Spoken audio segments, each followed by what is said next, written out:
Zesties.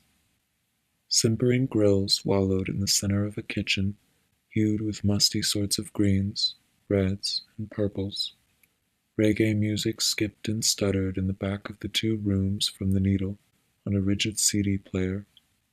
It was a warm summer night with empty streets and broken glass that fell from the hands of melancholy jays, slugging on drearily, who couldn't seem to find the beauty of the simple coastal city. At the clean-cut hour of 7 o'clock, the gumbo pot brought up spicy fumes that stirred the ramshackle neighborhood. The scent always lingered as I woke up, polished up, and set off to hit the books so that I could read with the glass-side sunset of the library. Before I could round the corner, the neighboring woods spoke cold words to me. I never spoke back, for I, Reggie Lowe, swore to my bones as I patted the narrow, rounded tar of Mendez Street that I would never cross the overgrown trails of Silverslip Forest. Silverslip was named after the wet, clumpy clay called slip that lined the muddy Chestnut Creek and glinted off the sun. There, a pair of onyx black arrowheads gleamed from the mulch, near an old pine who looked like it had a lot to say about the twin treasures it held. Perhaps, if someone would listen, they'd know to whom the pair once belonged. They'd know who last left the trail of knobby footprints that led down to the forest's fearsome thicket, where the bushes clumped like cotton, the prickly branches hung low, and the wind doesn't catch like the wading claws would. 2 marbles clinked together as they found their way to the bottom of the wooden bowl. As the amount increased sequentially, the noise was a déjà vu to the pop rocks from his uncle that crackled under his feet. The sound was replaced by an unsettling murmur as Converse soles slid through the great carpet and skidded to a stop by the leg of my table. The skull necklace hung limp on her wrist, like the straight black hair that flowed to her waist. Her neck was tied with a red bandana, acting as a canvas for the ivory glass of the bone. The eyes were non-existent, tiny black nothings just to further pronounce the lifelessness of the trinket. There was a small crack where an ear would have been, but it would remain unnoticed if not for the smoothness and perfection of the remaining parts. She told me her name, Archie Coleman, and how she worked at Zesty's Gumbo Pot downtown, and how she traced my father's footprints down to the woods. This was the first time she had spoken to me in the pristine Portman library. Usually, she just played marbles with the druggies in the back, little glass balls bouncing around, while I looked through the eyes of Dorsey Muntz. I had seldom before seen how serious and ruggish her face looked, just like my father's, and how stern her lips locked like her words were of the utmost value. That was the day, I think, I sunk into the sands of love, smooth, when I touched her dark hands as she passed me 2 onyx arrowheads.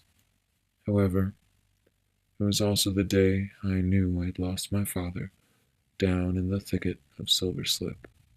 Of course, I didn't know yet. Archie stooped down on my table, hands widespread.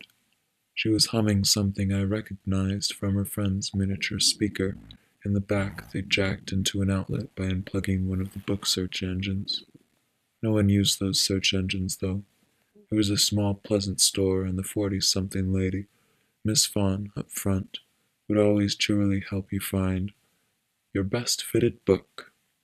She always slipped me the new arrivals of months before she hung them out on the blackwood shelves, like the daring Miss Coleman, who hung around my seat while chewing something I prayed wasn't tobacco, and her friends peering around the corner at us.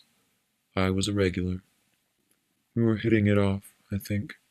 She told me how she rented an apartment on Prospect Boulevard, and I told her about my private corner on Mendez, right by Zesty's.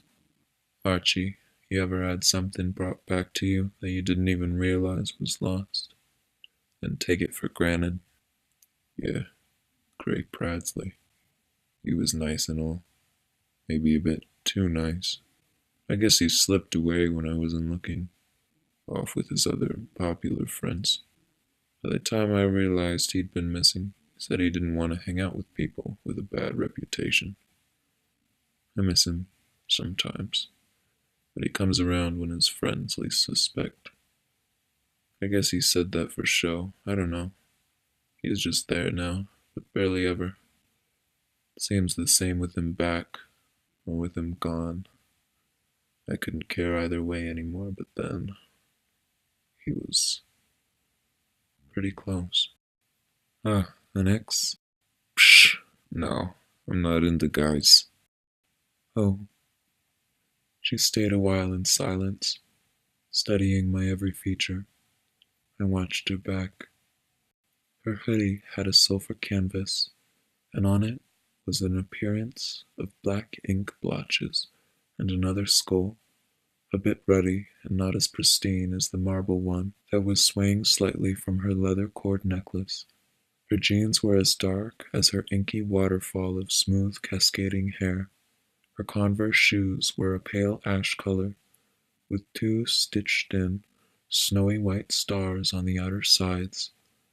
Her heart-shaped face was clear of makeup, and her mocha eyes oddly made me crave the warm inner hug of a latte from the French roast cafe. Tan skin stretched over her skinny limbs like khaki pants.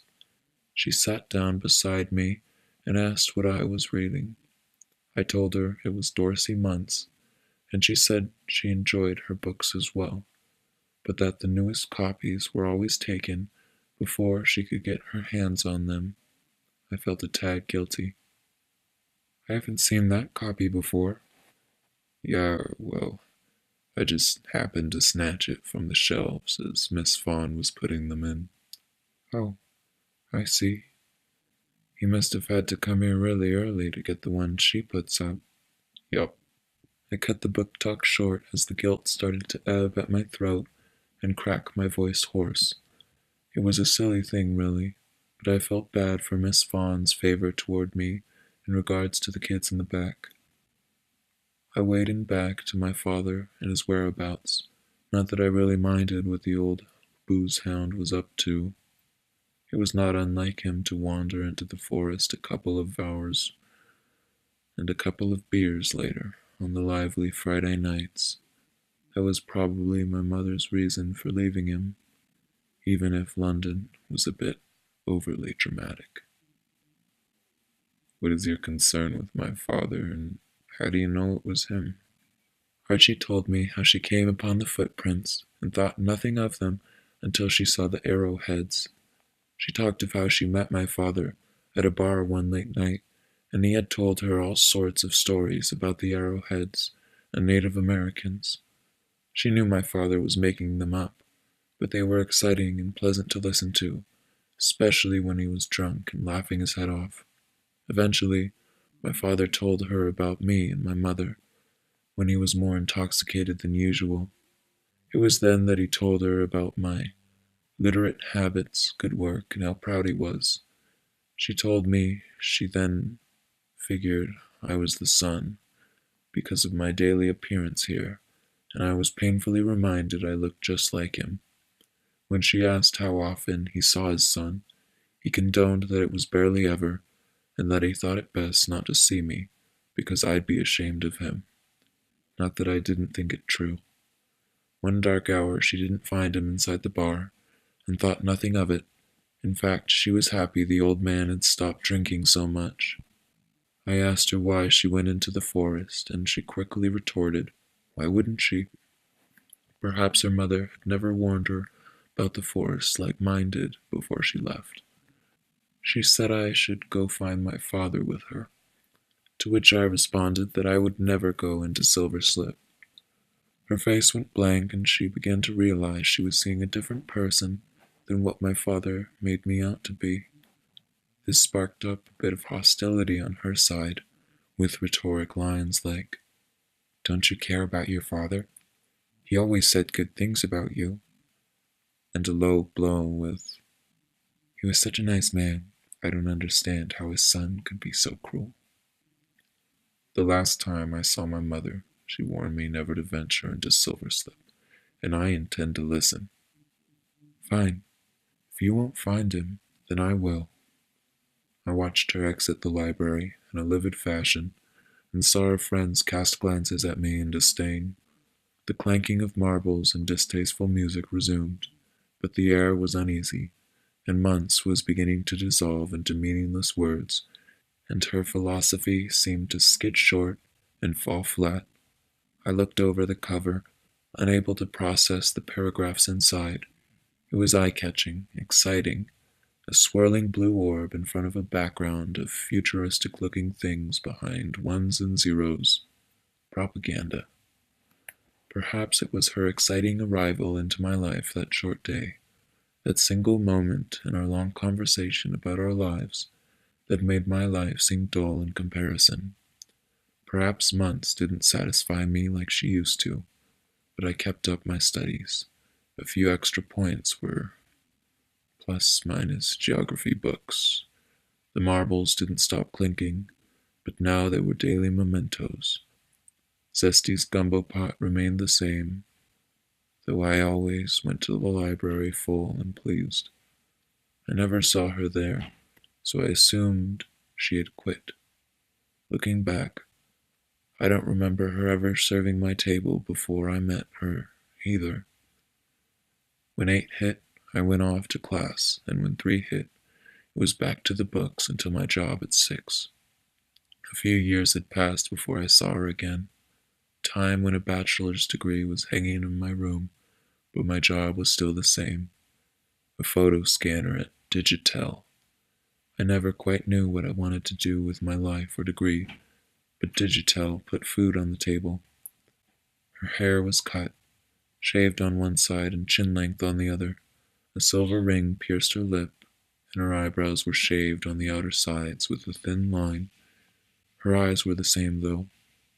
Chocolate coffee. I didn't see the girl I saw before in them, and I don't think she ever found my father. Perhaps she'd appreciated him more than I ever could.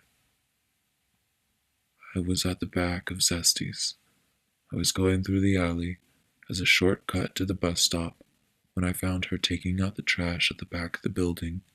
I figured maybe she was a garbage girl until I noticed her pearly uniform and chef's hat. She didn't look at me with the hostility she had at the library. Instead, she looked at me like a stranger. Then she left me back into the kitchen. I silently wished her the best before I went on my way.